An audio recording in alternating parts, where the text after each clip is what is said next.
En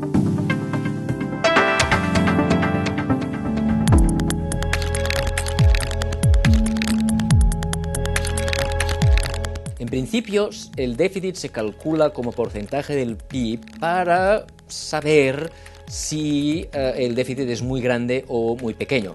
Un déficit comporta un endeudamiento, ¿no? Cuando uno gasta más de lo que ingresa, solo puede gastar más de lo que ingresa si hay alguien que le presta, y este préstamo pues es lo que acaba convirtiéndose en déficit y en deuda.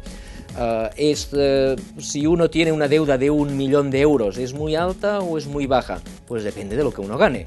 Si yo tuviera una deuda de 1 millón de euros, sería enorme porque mis ingresos no permiten pagar una deuda tan grande, pero Bill Gates, una deuda de 1 millón de dólares, pues es muy pequeñita, y para el gobierno de España también. Entonces, la deuda es alta o es baja, el déficit es alto o es bajo, dependiendo de la capacidad de pagar.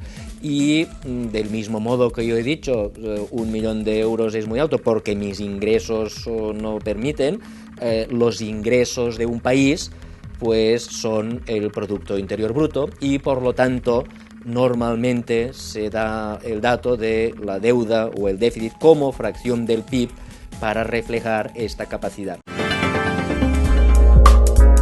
El problema de hacerlo así es que en realidad el que tiene la deuda pública no es el país, sino el gobierno del país.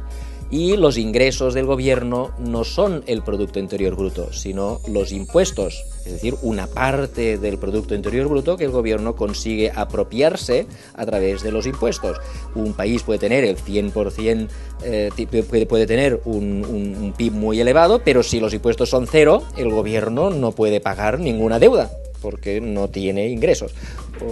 Por lo tanto, yo creo que una manera mucho mejor y mucho más significativa, mucho más interesante de reflejar las deudas sería no poner las deudas, no explicar las deudas como fracción del PIB, sino como fracción de los ingresos del gobierno.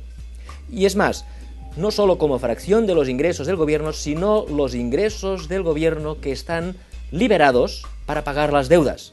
Porque muchos gobiernos ya tienen compromisos. Un gobierno que tiene compromisos con los pensionistas, con los